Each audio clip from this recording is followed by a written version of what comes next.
श्री सद्गुरु महाराज की जय। श्री सद्गुरु महाराज की जय। महर्षि में ही सत्संग सुधा सागर, प्रवचन नंबर 41। जहाँ रहो सत्संग करो। प्रभु प्रेमियों, सद्गुरु महर्षि में ही परमहंस जी महाराज के सभी प्रवचन उनकी आवाज़ में उपलब्ध नहीं है। अतः हम यहाँ गुरु महाराज के प्रवचन का पाठ करके सुना रहे हैं। गुरु महाराज के आवाज़ की स्मृति बनी रहे, इसके लिए आइए सबसे पहले गुरु महाराज की आवाज़ में थोड़ा सा प्रवचन सुने। किसी दूसरे प्रवचन का अंश इसके बाद सत्संग सुधा सागर से पाठ करके सुनाया जाएगा। जय गुरु महाराज।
श्री सद्गुरु महाराज की जय। श्री सद्गुरु महाराज की जय।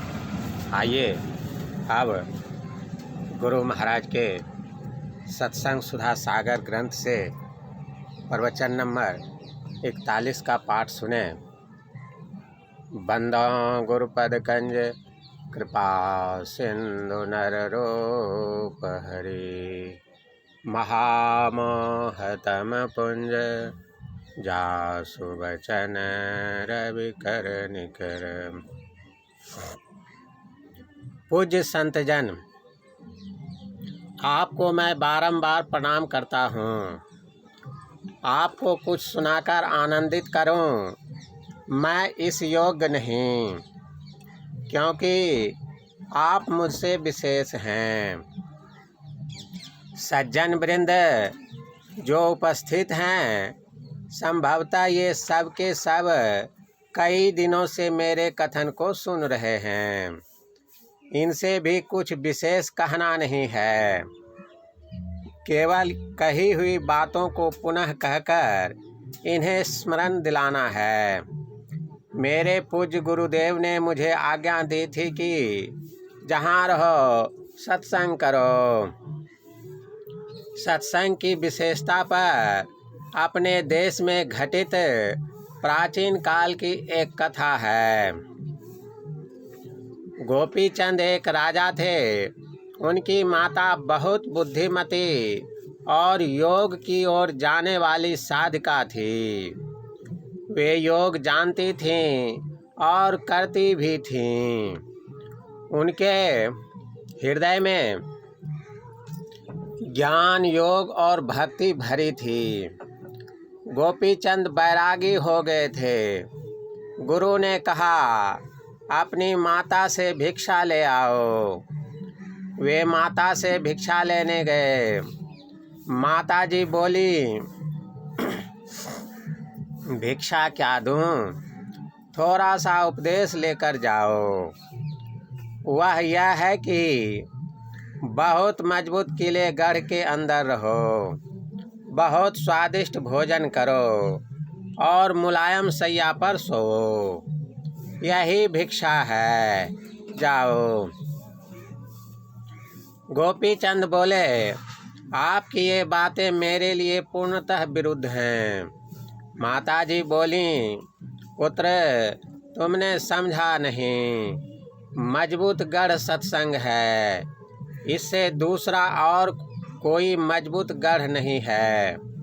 जिस गढ़ में रहकर काम क्रोधादिक विकार सताते हैं, जिससे मनुष्य नहीं रह जाता और वह पशु एवं निशाचर की तरह हो जाता है, वह गढ़ किस काम का? संतों का संग ही ऐसा गढ़ है जिसमें रहकर विकारों का आक्रमण रोका जाता है और उनका दमन करते करते नाश किया जाता है। फिर सुस्वादु भोजन तथा मुलायम सैया के लिए माता बोली, कैसा ही सुंदर स्वादिष्ट भोजन क्यों न हो, भूख नहीं रहने से वह स्वादिष्ट नहीं लगेगा। इसलिए खूब भूख लगने पर खाओ। मुलायम बिछावन वह है कि जब तुमको खूब नींद आवे तब तुम कठोर व कोमल जिस किसी भी बिछौने पर सोओगे वही तुम्हें मुलायम मालूम पड़ेगा। यह शिक्षा सबको धारण करने योग्य है। गुरु महाराज कहते थे, जहाँ रहो सत्संग करो, स्वयं सीखो और जहाँ तक हो सके दूसरों को भी सिखाओ, जिससे उनको भी लाभ हो। लोगों की इच्छा ऐसी है कि दुख भागे और सुख ही सुख मिले। साधारणतः जो मन और इंद्रियों को सुहाता है उसे सुख, और जो नहीं सुहाता है उसे दुख कहते हैं। मन और इंद्रियों को सुहाने वाले पंच विषय हैं। लोग इन पंच विषयों को भोगते हैं किंतु संतुष्ट नहीं होते हैं। संतों ने कहा है कि विषय भोग में सुख नहीं है, तुम स्वयं सुख स्वरूप हो। मन बुद्धि आदि इंद्रियों से अगम्य केवल आत्मगम्य परमात्मा नित्य सुख का समुद्र है। विषय सुख क्षणिक और अनित्य है, परमात्मा नित्य है। उसको प्राप्त करने से नित्य सुख मिलेगा। इसलिए उसकी भक्ति करो। भक्ति का अर्थ भजन सेवा है। जिसकी भक्ति करेंगे वह पदार्थ रूप में कैसा है यह नहीं जानने से उसकी सेवा भक्ति नहीं की जा सकती। परमात्म स्वरूप क्या है इस विषय पर कई दिन कह चुका हूँ, फिर भी समास रूप में कहता हूँ। इंद्रियों के द्वारा नहीं, जिसको आप स्वयं चेतन आत्मा पहचाने वह परमात्मा है। आप शरीर और इंद्रिय नहीं हैं, शरीर और इंद्रियां आपकी हैं। इनका संग छोड़कर अकेले हो जाइए, तब जो पहचानेंगे वह परमात्मा है। उस परमात्मा की भक्ति कैसे हो? जैसे गंगा जी स्नान करने अथवा किसी विशेष देवालय में लोग जाते हैं तो यह जाना गंगा तथा देवालय के देवता की भक्ति है।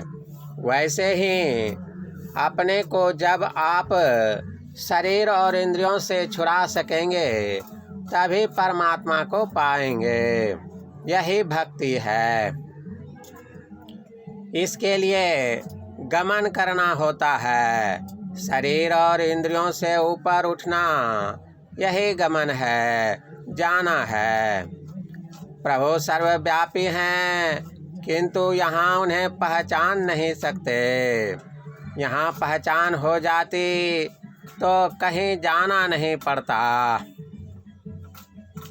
यहाँ हम इंद्रियों के संग रहते हैं, इसलिए पहचान नहीं सकते।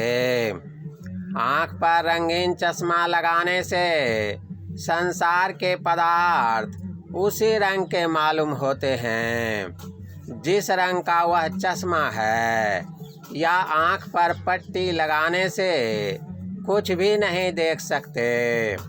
हमारे ऊपर जड़ का आवरण है, इसके रहने से कुछ सूझता ही नहीं है। इंद्रिय रूपी चश्मा लगा है। गोस्वामी तुलसीदास जी के वचनानुकूल गो गोचर जहाँ लग मन जाई, सो सब माया जानहु भाई। हरे पीले जो देखने में आते हैं सभी माया हैं। परमात्मा को पहचानने की शक्ति उस चश्मे में नहीं है। इस चश्मे को उतार कर देखो। जिस प्रकार रज्जु में सर्प का भ्रम होता है, उसी प्रकार ब्रह्म में जगत का भ्रम होता है। यह शंकर स्वामी के ज्ञान के अनुकूल है तथा गोस्वामी तुलसीदास जी ने उसी के अनुकूल कहा है। रजत से पमावास जिमी जथा भानु करवार, यद्यपि मिसात काल सो भ्रम न सकै कोटार। यह विधि जग हरि आश्रित रही, अदपि असत्य देत दुख है। जब तक पूर्व कथित पट्टी और चश्मे नहीं उतरेंगे, तब तक उपर्युक्त भ्रम दूर नहीं होगा। इन पट्टी और चश्मे से ऊपर होना है। हम पर चश्मा और पट्टी नहीं रहे, हम अकेले रहें। ईश्वर अंश जीव अविनाशी, चेतन अमल सहज सुख राशि। केवल यही रहे, सो माया बस भयो गुसाई, बंधेव कीट मरकट की नाई, बंधेव कीर मरकट की नाई। चेतन आत्मा पर यह वशता नहीं रहे, तब वह परमात्मा स्वरूप को पहचान सकती है। इन आवरणों से छूटने के लिए चेतन आत्मा को जहाँ जाना होगा, वहाँ उसे जाना चाहिए। संतों ने कहा, बाहर में जहाँ जाओगे, शरीर और इंद्रियों के साथ जाओगे। अपने अंदर जाने से शरीर और इंद्रियों से छूटते हुए जाओगे और अंत में पूर्ण रूपेण इनसे छूट जाओगे। इसके लिए जागृत और स्वप्न की स्थिति पर विचार करो। जागृत में रहने पर बाहर संसार के कामों को करते हैं। स्वप्न में बाहर की कोई इंद्रिय बाहर में कुछ काम नहीं करती। मुंह में मीठा डालने पर भी स्वाद मालूम नहीं होता। जग जाओ तब मीठा लगेगा। इसका यह कारण है कि जागृत में चेतन धारा इंद्रियों के घाटों पर रहती हुई काम करती है और स्वप्न में बाहरी इंद्रियों के घाटों से सिमटकर अंतर्मुख हो मनोमय कोश में रहती है और वहीं काम करती है। फिर जागृत अवस्था में स्वाभाविक ही वह बाह्य इंद्रियों के घाटों पर आ जाती है। अंदर में चेतन वृत्ति के प्रवेश करने पर बाहर की इंद्रियों से छुट्टी मिलती है। यह इसका नमूना है। अन्न का थोड़ा नमूना दिखाकर लाखों मन का दाम करके बेचते हैं। उसी प्रकार संत लोग नमूना दिखाते हैं। जागृत से स्वप्न में जाने से तुम बाह्य इंद्रियों से छूट जाते हो। यदि और अंदर धसो और अंतर के अंत तक पहुँचो तो कहना ही क्या है। स्थूल और सूक्ष्म सब इंद्रियों से छूट जाओगे। इसी अंतर्गमन के विषय में तुलसी साहब ने कहा है, यह नैन सैन सुचैन सुंदरी साज सुति पीऊ पै चली, गिरि गवन गोह गुहारी मार्ग चरत गढ़ गगनागली। जहाँ ताल तट पर पार प्रीतम परस पद आगे अली, घट घोर सौर सिहार सुन के सिंध सलिता जस मिली। यह भेद की बात है और अंदर में चलने के विषय का वर्णन किया गया है। बाहर में खूब पूजा करें, आरती उतारें, किंतु इससे भीतर में प्रवेश नहीं कर सकते। नैवेद्य पुष्प धूप दीप लेकर मन को उपास्य देव की ओर एक और करते हैं।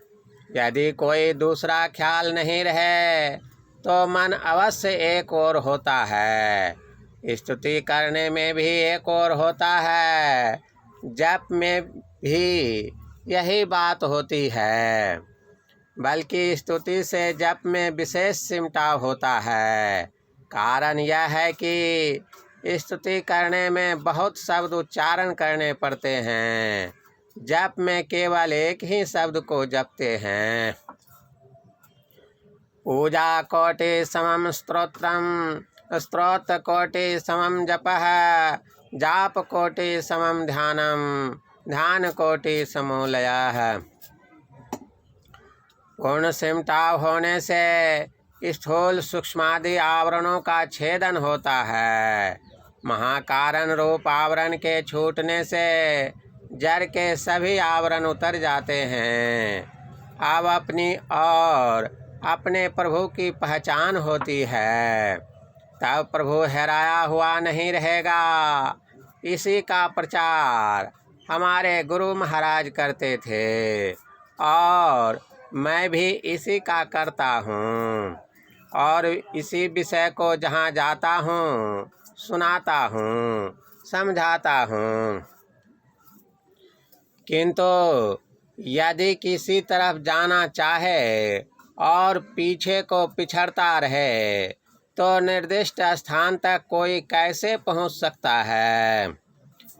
बाबा नानक ने कहा, सूचे भाड़े साँचु समावे बिरले सोचाचारी। चलना चाहे पवित्रता में और पिछड़े अपवित्रता की ओर, तब उस ओर कैसे बढ़ सकते हैं। इसलिए सदाचारी बनो, यानी व्यभिचार चोरी नशा और हिंसा इन पांचों पापों को मत करो। यह संयम है। सतगुरु वैद्य वचन विश्वासा, संयम यह न विषय के आशा। गोस्वामी तुलसीदास। एक ईश्वर पर अचल विश्वास और पूर्ण भरोसा करो। ऐसा नहीं कि मोर दास कहाय नरासा, करे तो कहाँ कहाँ विश्वासा। प्रभु अपने अंदर में पहले मिलेंगे फिर सर्वत्र। एक बार प्रत्यक्ष मिलने पर फिर वह मिलन कभी नहीं छूटेगा। अन्य सभी पदार्थ मिलकर छूटते हैं, किंतु यह कभी छूटता नहीं। यह साक्षात्कार बराबर बना रहता है। कबीर साहब को वह प्राप्त था। वे कहते हैं, न पल बिछुड़े पिया हमसे, न हम बिछड़े प्यारे से। ध्यानाभ्यास करो, त्रैकाल संध्या प्रसिद्ध है। ब्रह्म मुहूर्त में उठकर भजन करो, दिन में स्नान के बाद करो। स्नान करने से मस्तिष्क ठंडा रहता है। इस ठंडे मस्तिष्क में भजन अच्छा बनेगा। फिर सायंकाल पैर हाथ धोकर भजन करो। फिर दूसरा काम करो। रात में सोते समय 2 मिनट भी भजन करके उसमें मन लगाते हुए सो जाओ तो बुरा स्वप्न नहीं होगा। इसके अतिरिक्त सब कामों को करते हुए भजन में मन लगाते रहो। तन काम में मन राम में। संत पलटू साहब ने कहा है, कमठ दृष्टि जो लावई सो ध्यानी परमान। सो ध्यानी परमान सुरत से अंडा सेवै। आप रहे जलमाए सुखे में अंडा देवे। जस पनहारी कलश भरे मार्ग में आवे। कर छोरे मुख वचन चित्त कलसा में लावे। फनि मनि धरे उतार आप चढ़ने को जावे। वह गाफिल न पड़े सुरत मनि माहि रहावे। पलटू कारज सब करे सुरत रहे अलगान। कमठ दृष्टि जो लावई सो ध्यानी परमान। बंगाल में बाउल नाम के एक संप्रदाय के साधु होते हैं। वे एक हाथ से तंबूरा और दूसरे हाथ से करताल बजाते हैं और मुंह से गाना भी गाते हैं। इसी तरह संसारी जीव तुम भी दोनों हाथों से संसार के सब काम करते जाओ और मुख से भगवान का नाम जपा करो, चूको मत। रामकृष्ण परमहंस।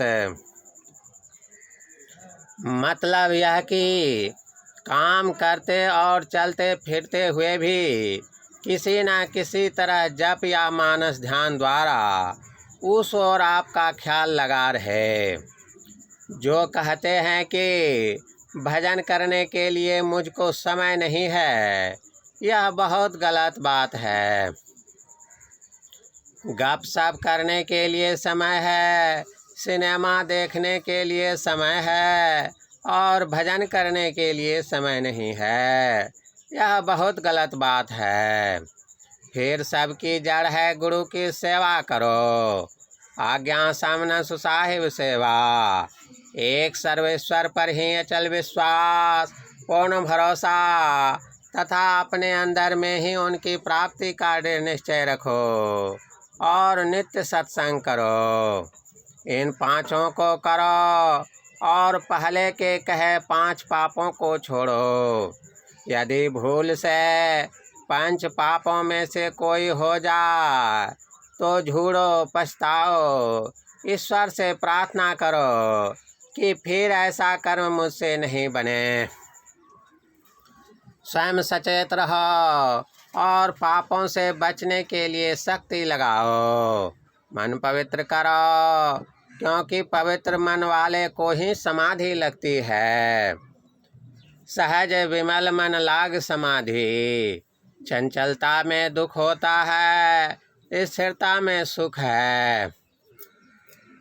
ध्यान में स्थिरता होती है, इसमें सुख मिलता है। इसी स्थिरता में सुख पाते हुए अपने अंतर में प्रवेश होता है। अपने भीतर में जाने के लिए खुलासा यह है कि मन को एक ओर करो। जप ध्यान में मन एक ओर होता है। स्तुति से विशेष जप में, जप से विशेष ध्यान में मन की एक ओरता होती है। जप से विशेष ध्यान में मन की एक ओरता होती है। ध्यान पहले रूप का फिर अरूप का होता है। इष्ट मूर्ति का ध्यान करो, इसमें मन को लगाओ। इसके आगे बढ़ो, सूक्ष्म ध्यान करो। सबसे सूक्ष्म रूप कौन है? एक तस्वीर बनाओ। पहले क्या हुआ? पेंसिल रखते ही एक छोटा चिन्ह हुआ। उसी चिन्ह को इधर उधर करने से रूप बना। तो वह प्रथम चिन्ह अर्थात बिंदु ही सब रूपों का बीज हुआ।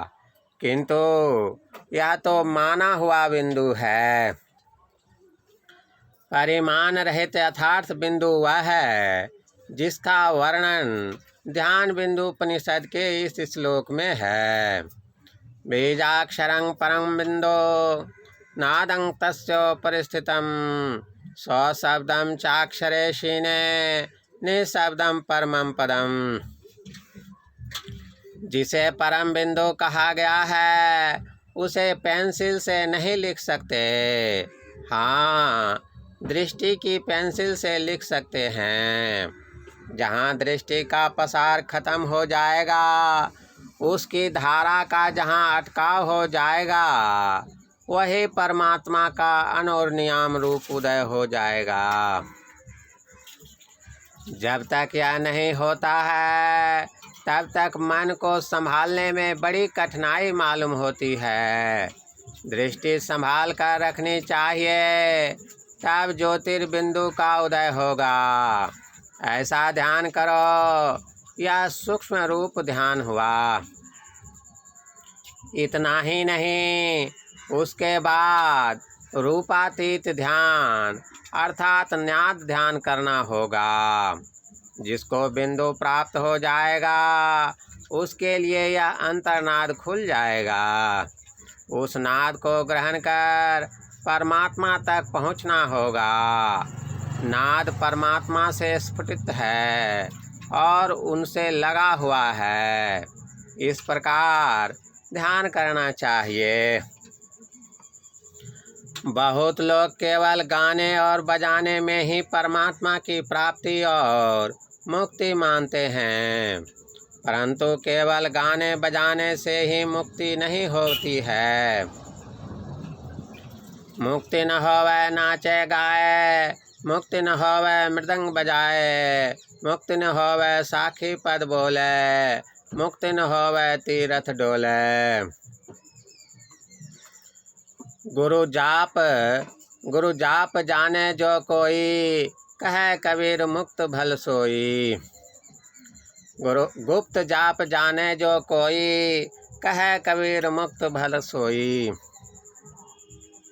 गुप्त जप के लिए ऐसा कहा गया है, जाप अजपा हो सहज धुन, परख गुरु गम धारिये, होत धुन रसना बिना, करमाल बिनु निर्वार्ये।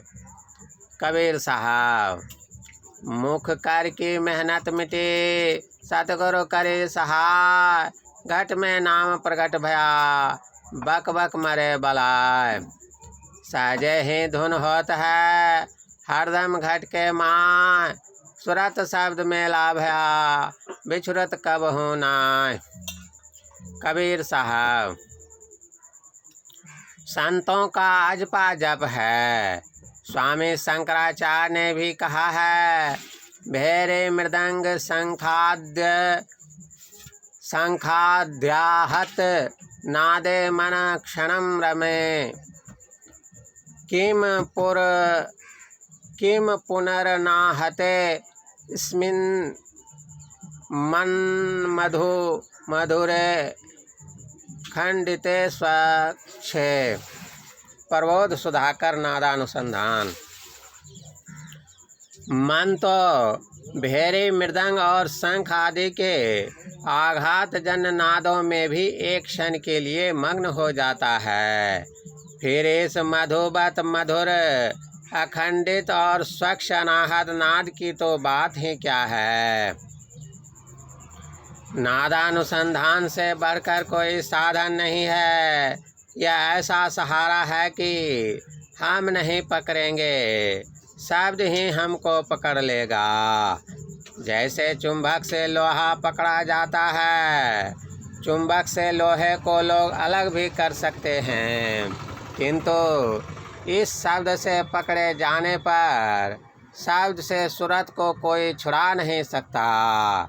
चाहे उसको बाघ पकड़े या उस पर बम गोला बरसे। शब्द निरंतर से मन लागा, मलिन वासना भागी, उठत बैठत कबहु न छूटे, ऐसी ताड़ी लागी।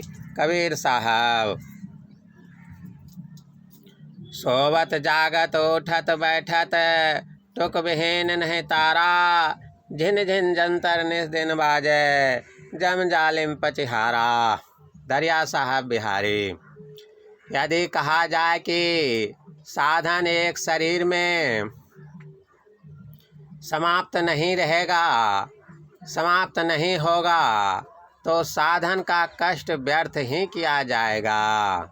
तो इसके उत्तर में कहा है कि एक देह में किए गए साधन का संस्कार दूसरी देह में पुनः जागृत होता है। इसलिए एक देह में साधन समाप्त नहीं होगा तो दूसरी व तीसरी देह में कभी न कभी अवश्य समाप्त हो जाएगा। साधना में सफल होने के लिए कितने लोग कृपा मांगा करते हैं, किंतु कृपा केवल मांगने से नहीं होगी, कृपा पात्र बनना चाहिए, तब बिना मांगे ही कृपा मिलती रहेगी। टीले पर पानी बरसने से भी गहरे में जाकर पानी जमा होता है, इसलिए अपने को पात्र बनाओ। इसके लिए घर छोड़ने की जरूरत नहीं, कबीर साहब के बताए अनुकूल चलो।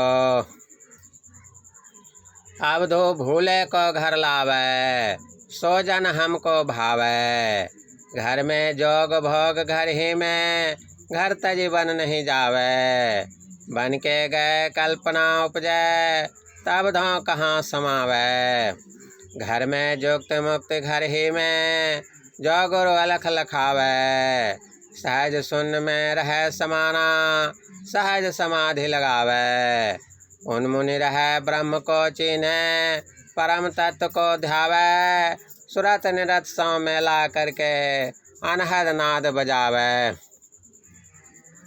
घर में बसत वस्तु भी घर है, घर ही वस्तु मिलावे, कहे कबीर सुनो हो अब दो, जो का त्यों ठहरावे।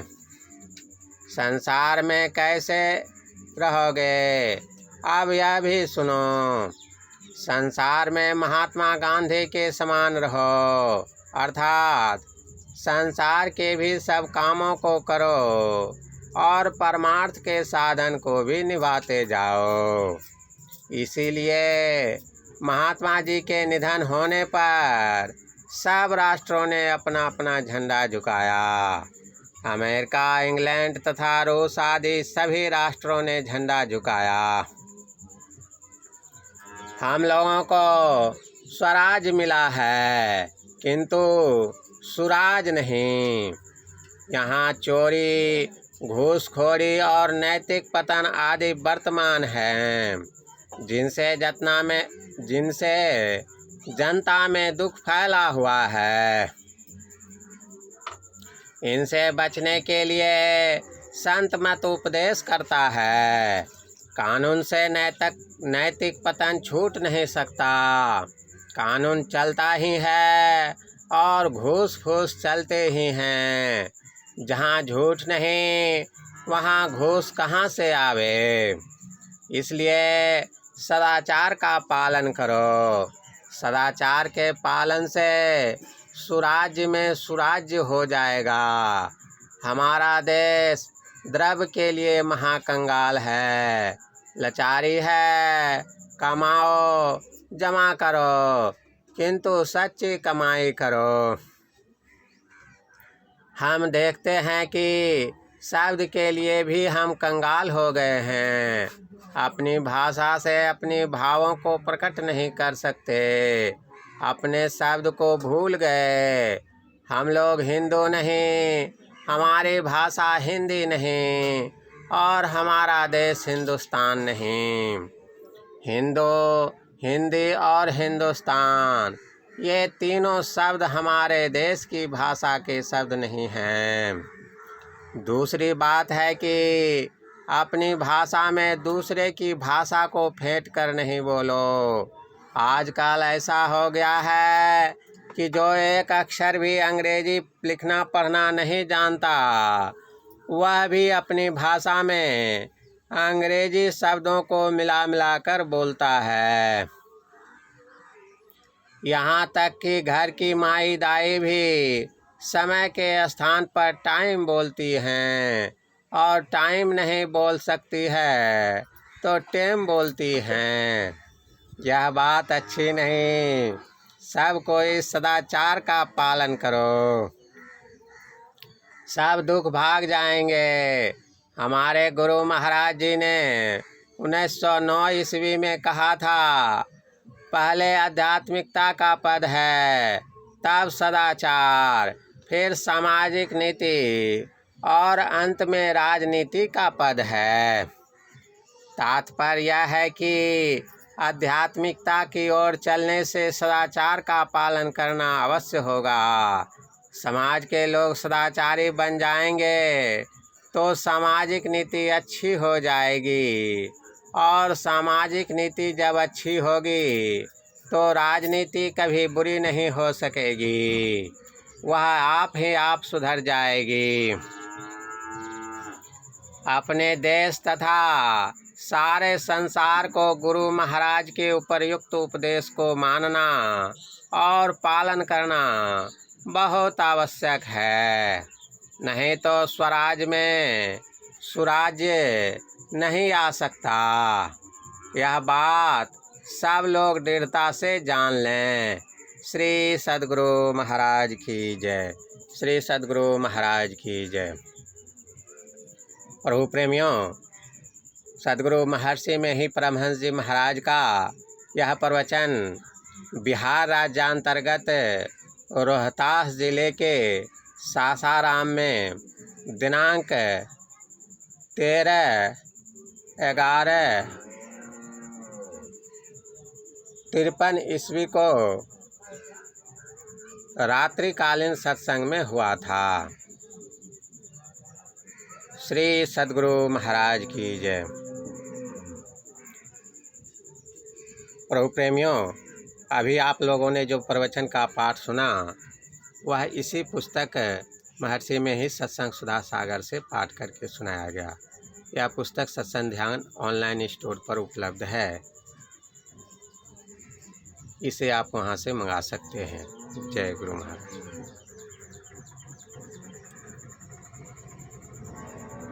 साथ ही इस प्रवचन को आप अपने से पढ़ भी सकते हैं, उसके लिए वीडियो के विवरण में लिंक दिया गया है। जय गुरु।